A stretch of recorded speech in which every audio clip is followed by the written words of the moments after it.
दोस्तों नमस्कार। स्वागत है आप सभी का अपने यूट्यूब चैनल टॉपर क्लासेस में। देखेंगे आज हम हिंदी के कुछ महत्वपूर्ण क्वेश्चन को मैं लेकर आया हूं, जो विभिन्न आने वाली आगामी परीक्षाओं के लिए अति महत्वपूर्ण हैं।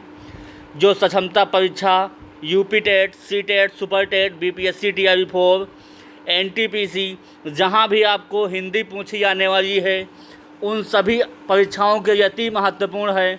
एक बार ज़रूर देखिएगा। अगर आपको कंटेंट अच्छा लगे तो प्लीज़ चैनल को लाइक करिए, सब्सक्राइब करिए, अपने दोस्तों में बांटिएगा। ये चुनिंदा क्वेश्चनों को मैं आज छांट कर लाया हूँ। देखते हैं उनमें से पहला क्वेश्चन क्या कहता है। पहला क्वेश्चन है, वर्णों के समूह को क्या कहते हैं। ये भी काफ़ी बार क्वेश्चन पूछा गया है कंपटीशन एग्जाम में, इसलिए क्वेश्चन को टिक कर लीजिएगा। वर्णों के समूह को क्या कहते हैं।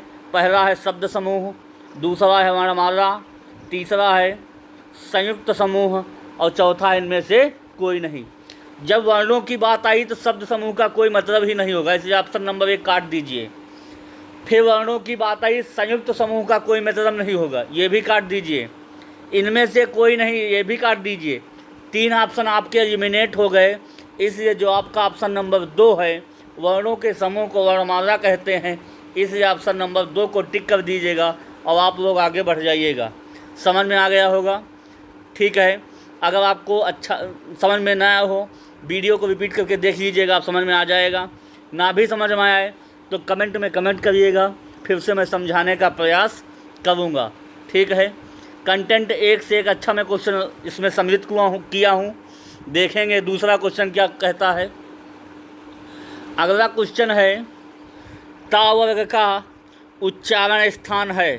पहला है कंठ, दूसरा है तालव्य, तीसरा है मूर्धन्य, चौथा है दंत। तो दोस्तों आपको उच्चारण स्थान याद करने के लिए एक ट्रिक को याद रखिएगा, KTMDO, KTMDO। के माने होता है कंठ। कंठ में कौन आता है, का वर्ग आता है। कौन सा आता है, का वर्ग। अगर पूछा जाए टी माने होता है तालव्य, तालव्य में आता है चा वर्ग। कौन सा आता है, चा वर्ग। अगर मूर्धन्य की बात करेगा तो मूर्धन्य में आता है टा वर्ग। कौन सा आता है, टा वर्ग, ठीक है। अगर दंत की बात करेगा तो दंत में आता है ता वर्ग, ता था दा धा ना। अगर ओष्ठ की बात करेगा इसमें आएगा पा वर्ग। कौन सा आएगा, पा वर्ग, ठीक है। अगर वर्ग की बात करेगा तो उस लाइन के जितने भी अक्षर कहलाएंगे उस वर्ण के, उस वर्ग के अक्षर कहलाएंगे। जैसे का में आएगा काव खाव गाव घाव, चा में आएगा चाव छाव जाव झा, टा में आएगा टा ठा रा रा रा, ता में आएगा ता था दा धा ना, पा में आएगा पा फा भा मा, ठीक है।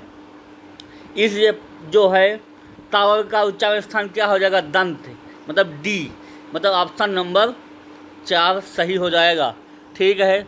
दोस्तों आपको समझ में आ गया होगा। अगले क्वेश्चन पे दोस्तों चलते हैं। अगला क्वेश्चन है, पा वर्ग का उच्चारण स्थान है। पहला है कंठ, दूसरा है तालव्य, तीसरा है ओष्ठ और चौथा है दंत। तो दोस्तों आपको पता होगा KTMDO, मैंने पिछले क्वेश्चन में बताया हूँ, KTMDO। के माने का वर्ग, टी माने होता है चा वर्ग, एम माने मूर्धन्य में होता है टा वर्ग, दंत में होता है ता वर्ग और ओष्ठ में होता है पा वर्ग। तो इसलिए ऑप्शन नंबर कौन सही हो जाएगा। पा वर्ग में कौन कौन आता है, ओष्ठ आता है। कौन आता है, ओष्ठ। इसलिए ऑप्शन नंबर 3 सही हो जाएगा, ठीक है। समझ में आ गया होगा आप लोगों के। अगले क्वेश्चन पे दोस्तों चलते हैं। अगला क्वेश्चन है, निम्न में ज्येष्ठ का तद्भव है। पहला होता है बड़ा, दूसरा है छोटा, तीसरा है पुत्र और चौथा है देवर। अगर ज्येष्ठ का विलोम पूछा जाए तो याद रखिएगा, विलोम होता है ज्येष्ठ का कनिष्ठ। क्या होता है, कनिष्ठ, ठीक है। अगर ज्येष्ठ माने हो पूछा जाए तो होता है बड़ा। क्या होता है, बड़ा। और कनिष्ठ माने पूछा जाए तो होता है छोटा। इसलिए ज्येष्ठ एक तत्सम शब्द है, इसका तद्भव क्या हो जाएगा गुरुजी, इसका हो जाएगा तद्भव शब्द हो जाएगा बड़ा। ऑप्शन नंबर 1 को टिक कर दीजिएगा और ज्येष्ठ का विलोम पूछे तो कनिष्ठ को लगा दीजिएगा। ये भी कई बार पूछा गया क्वेश्चन है, ठीक है, इसलिए क्वेश्चन को ध्यान से पढ़िएगा और अच्छे से करिएगा, ठीक है। अगले क्वेश्चन पे दोस्तों चलते हैं।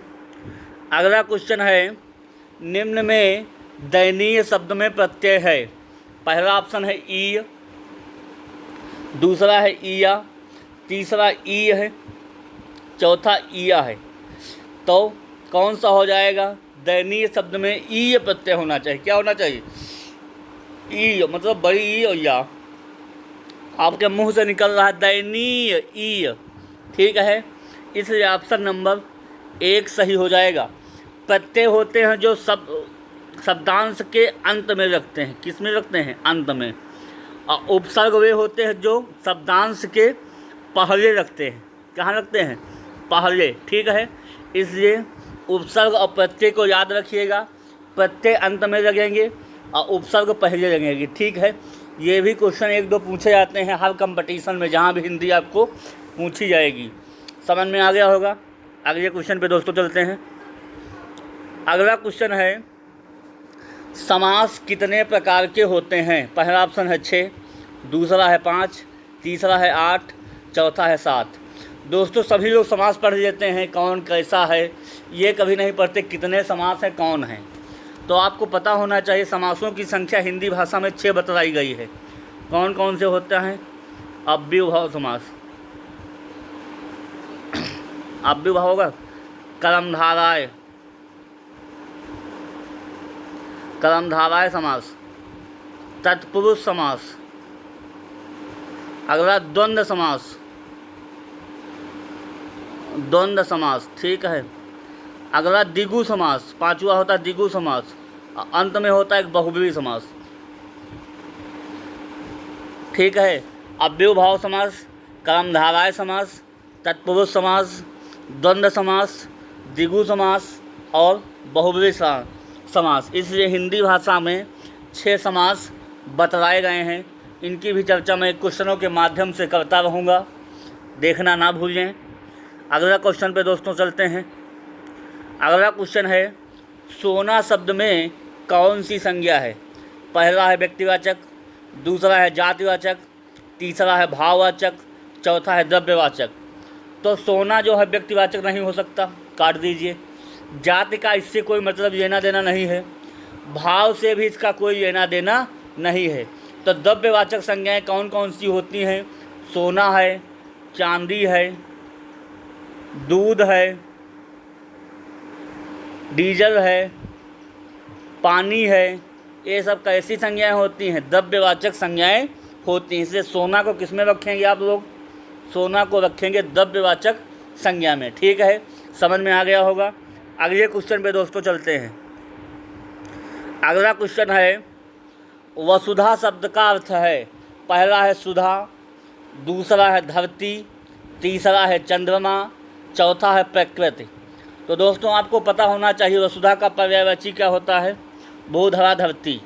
तो मतलब वसुधा एक प्रकार का पर्यायवाची शब्द, इसमें से कौन छांटना है कि कौन होगा? तो हो जाएगा धरती।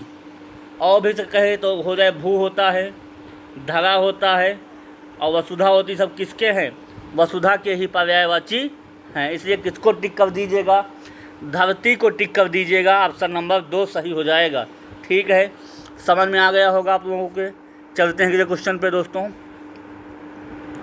अगला क्वेश्चन है, लंबोदर कौन सा शब्द है? पहला है रूढ़, दूसरा है यौगिक, तीसरा है योगरूढ़ और चौथा है इनमें से सभी। तो रूढ़ शब्द वो होते हैं जो किन्हीं की सहायता से नहीं बदलते, जैसे पर है, नाक है, आँख है, ठीक है। जो एकल शब्द होते हैं रूढ़ कहलाते हैं। जैसे है यौगिक वे शब्द होते हैं जो 2 शब्दों के मिलने से बनते हैं, जैसे रसोई घर। क्या हो जाएगा? रसोई घर। मतलब 2 शब्दों का जो है मिलन जो है यौगिक कहलाता है। और योगरूढ़ वे शब्द होते हैं जो 2 शब्दों के योग से बनते हैं मगर उनका अर्थ एक तीसरे अर्थ में होता है। जैसे बहुब्रीहि समास का उदाहरण ले लेते हैं। जितने भी बहुब्रीहि समास के उदाहरण होते हैं वो सब योगरूढ़ के अंतर्गत आते हैं। जैसे पंचानन है, लंबोदर है, चतुरानन है, जो ऐसे शब्द जो हो जाएंगे वो क्या कहलाएंगे, दशानन है, ये सब क्या कहलाएंगे, योगरूढ़ कहलाएंगे। क्या कहलाएंगे, योगरूढ़ कहलाएंगे। इसलिए ऑप्शन नंबर 3 सही हो जाएगा। मतलब एक तीसरा अर्थ देते हैं, उन्हें क्या कहते हैं, योगरूढ़ कहते हैं। क्या कहते हैं, योगरूढ़। ठीक है, अगले क्वेश्चन पे दोस्तों चलते हैं। अगला क्वेश्चन है, ईमानदारी में कौन सी संज्ञा है। पहला है व्यक्तिवाचक, दूसरा है जातिवाचक, तीसरा है भाववाचक और चौथा है इनमें से कोई नहीं। तो दोस्तों आपको पता होना चाहिए व्यक्तिवाचक ईमानदारी कैसा है। व्यक्त नहीं हो सकता, क्योंकि ईमानदार कोई व्यक्ति नहीं बल्कि व्यक्तिवाचक संज्ञा के अंतर्गत नहीं रखेंगे। ईमानदारी का जातिवाचक संज्ञा से भी कोई लेना देना नहीं है। ईमानदारी एक अपने आप में भाववाचक संज्ञा है। कैसी संज्ञा, भाववाचक। इसलिए ऑप्शन नंबर 3 के साथ हम लोग जाएंगे। टिक कर दीजिएगा, समझ में आ गया होगा आप लोगों के। ईमानदारी कैसी संज्ञा है तो लगा दीजिएगा भाववाचक संज्ञा है। ठीक है, अगले क्वेश्चन पे दोस्तों चलते हैं। अगला क्वेश्चन कहता है, सजना है मुझे सजना के लिए में कौन सा अलंकार है। पहला है यमक, दूसरा है अनुप्रास, तीसरा है उपमा, चौथा है इनमें से कोई नहीं। तो दोस्तों आपको पता होना चाहिए, सजना जब एक ही शब्द 2 बार आए और उनके अर्थ जो है भिन्न भिन्न अर्थों में हो तो वहाँ पर कौन सा अलंकार होता है, यमक अलंकार होता है। अनुप्रास अलंकार वे होते हैं जब किसी काव्य में वर्ण की आवृत्ति बार बार हुई हो, वहाँ पे अनुप्रास अलंकार होता है। उपमा में जो है जब किसी काव्य में एक शब्द की दूसरे शब्द में उपमा बताई गई हो तो उसे उपमा अलंकार के अंतर्गत रखते हैं। इसमें देखेंगे हम सजना दो रूप में आया है। सजना है मुझे सजना के लिए, इसके 2 अर्थ हैं, एक सजना है और दूसरा सजना है मुझे सजना के लिए। ठीक है, इसलिए यहाँ पर कौन सा अलंकार हो जाएगा, यमक अलंकार के अंतर्गत रखेंगे। तो दोस्तों आप लोगों को समझ में आ गया होगा, इसलिए ऑप्शन नंबर 1 सही हो जाएगा। ठीक है दोस्तों, अगले क्वेश्चन पे दोस्तों चलते हैं। अगला क्वेश्चन है, फूल कौन सी संज्ञा है। पहला है व्यक्तिवाचक, दूसरा है भाववाचक, तीसरा है जातिवाचक, चौथा है द्रव्यवाचक। दोस्तों फूल कोई व्यक्ति नहीं है, इसलिए ये भी काट दीजिए। फूल में कोई भी भाववाचक संज्ञा नहीं, इसलिए ये भी काट दीजिए। फूल कोई द्रव्यवाचक संज्ञा नहीं, इसलिए ये भी काट दीजिए। फूल एक प्रकार की क्या होती है, जाति होती है। क्या होती है, फूल। इसलिए ऑप्शन नंबर 3 को टिक कर दीजिएगा और आप लोग आगे बढ़ जाइएगा। अगर आपको सेशन अच्छा लग रहा हो तो प्लीज़ चैनल को लाइक करिए। देखिए लाइक आप लोग नहीं करते हैं, देख लेते हैं, प्लीज़ लाइक किया करिए जिससे कंटेंट में अच्छे से अच्छा देने का प्रयास करूं। ठीक है, अगला क्वेश्चन है दोस्तों, मैं अध्यक्ष ... अपने निर्णय पर पुनर्विचार करने ... निवेदन करता हूँ, मैं रिक्त स्थान की पूर्ति कीजिए। मैं अध्यक्ष के अपने निर्णय पर, यह नहीं हो सकता। मैं अध्यक्ष को अपने निर्णय पर पुनर्विचार करने का निवेदन करता हूँ। ऑप्शन नंबर 2 को ध्यान से पढ़िएगा। मैं अध्यक्ष को अपने निर्णय पर पुनर्विचार करने का निवेदन करता हूँ। ठीक है, इसलिए मैं जो है को और का जो है भरा जाएगा। इसलिए ऑप्शन नंबर 2 को टिक कर दीजिएगा। की और से मतलब कोई नहीं है और की और पर से भी कोई मतलब नहीं, से ऑप्शन नंबर 2 सही हो जाएगा। ठीक है, ये भी क्वेश्चन जो है पूछे जाते हैं, ऐसे क्वेश्चन बनाने के लिए परीक्षाओं में ये जो है ट्रेंडिंग चला है ऐसे क्वेश्चनों का भी। दोस्तों अगले क्वेश्चन पे चलते हैं। अगला क्वेश्चन है, चा वर्ग की ध्वनियाँ किस वर्ग के अंतर्गत आती हैं। पहला है कंठ, दूसरा है तालव्य, तीसरा है मूर्धन्य, चौथा है दंत। तो आपको ट्रिक हमने बताई है, फौरन लिख दीजिएगा KTM DO। मतलब के माने होता है कंठ, कंठ के अंतर्गत का वर्ग आता है। टी माने होता है तालव्य, तालव्य में आता है चा वर्ग। ठीक है, एम माने मूर्धन्य होता है, मूर्धन्य में आता है टा वर्ग। ठीक है, और दंत में आता है ता वर्ग, और DO ओ माने आता है पा वर्ग, ओष्ठ। तो चा वर्ग की बात किया है इन्होंने, तो चा वर्ग के अंतर्गत कौन आएगा, के टी। मतलब टी माने क्या हो जाएगा, टी माने क्या हो जाएगा, कंठ। तालब्य, टी माने हो जाएगा तालब्य। इसलिए ऑप्शन नंबर 2 के साथ हम लोग जाएंगे। ठीक है, ऑप्शन नंबर 2 के साथ जाएंगे, तालब्य हो जाएगा। ठीक है, अगले क्वेश्चन पर दोस्तों चलते हैं। अगले क्वेश्चन पे दोस्तों चलते हैं, देखते हैं क्या है, समझ में आ गया होगा आप लोगों के। अगला क्वेश्चन है दोस्तों, मधुशाला के रचनाकार कौन है? पहला ऑप्शन है जयशंकर प्रसाद, दूसरा है महादेवी वर्मा, तीसरा है हरिवंश राय बच्चन, चौथा है मुंशी प्रेमचंद। तो दोस्तों आप लोगों ने पढ़ा होगा मधुशाला, मधुबाला, मधु कलश, ये जो ऐसी रचनाएं जो मधु नाम से होती हैं, ये सब हरिवंश राय बच्चन की हैं। इसलिए ऑप्शन नंबर 3 को टिक कर दीजिएगा। ठीक है, जयशंकर प्रसाद नहीं होगा, महादेवी वर्मा भी नहीं होगा और मुंशी प्रेमचंद भी नहीं होगा। तो मधुशाला किसकी हो जाएगी? हरिवंश राय बच्चन की हो जाएगा, ऑप्शन नंबर 3। ये भी कई बार परीक्षा में पूछी गई है। ठीक है, आप लोग समझ में आ गया होगा। अगले क्वेश्चन पे दोस्तों चलते हैं। अगला क्वेश्चन है, नाक कौन सा शब्द है? पहला है रूढ़ है, दूसरा है यौगिक है, तीसरा है योग रूढ़ है और चौथा है इनमें से कोई नहीं। तो आपको पता होना चाहिए, नाक एकल शब्द है, इसलिए रूढ़ शब्द हो जाएगा। कैसा शब्द हो जाएगा? योग रूढ़ शब्द हो जाएगा। यौगिक वे शब्द होते हैं जैसे 2 शब्दों के योग से बनता है, जैसे पागल खाना। पागल एक शब्द हो गया, खाना दूसरा शब्द हो गया, इसलिए पागल खाना कैसा शब्द हो जाएगा? यौगिक हो जाएगा। योग रूढ़ वे शब्द होते हैं जो 2 शब्दों को योग से बनते हैं, परंतु उनका अर्थ एक तीसरे शब्द के रूप में होता है।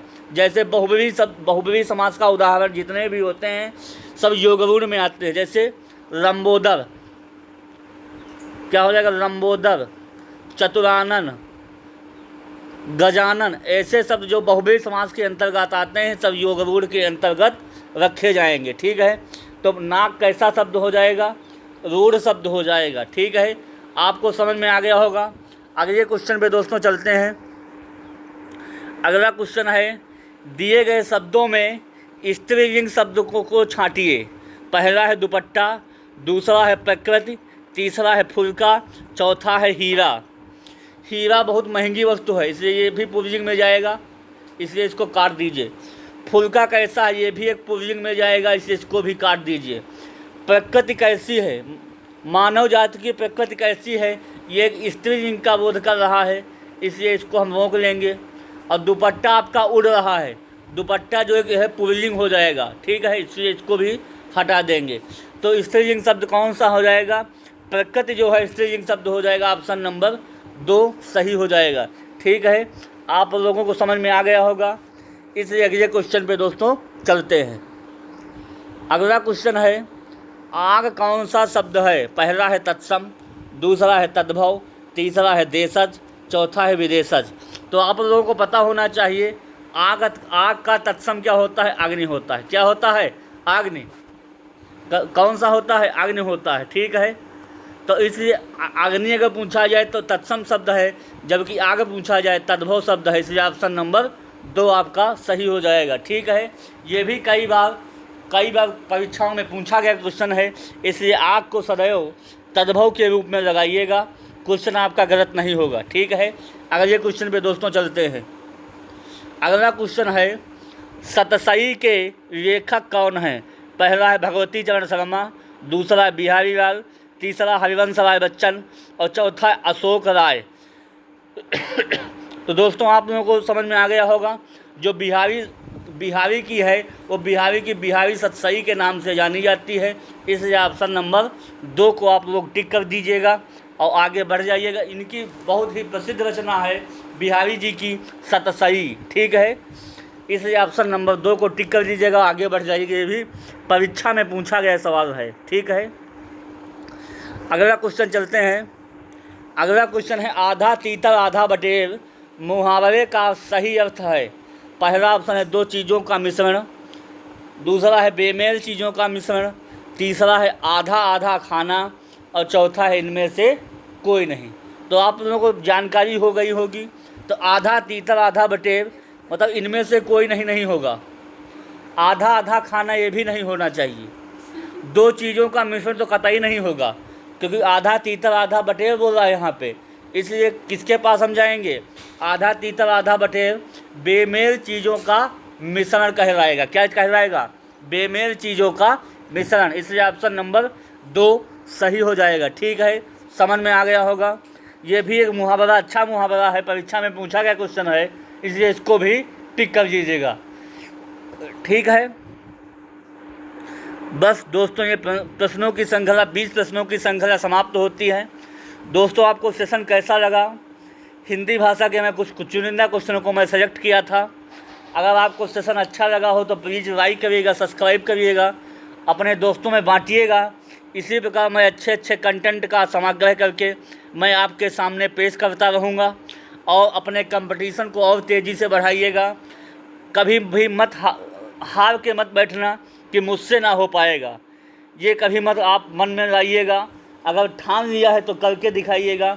अपने माँ बाप का सपना पूरा करिएगा और अपने जीवन को आकर्षक बनाइएगा। इसी के साथ मैं आज की वाणी को विराम देता हूँ। अगली क्लास में फिर मिलूँगा, तब तक के लिए धन्यवाद। Okay, thank you.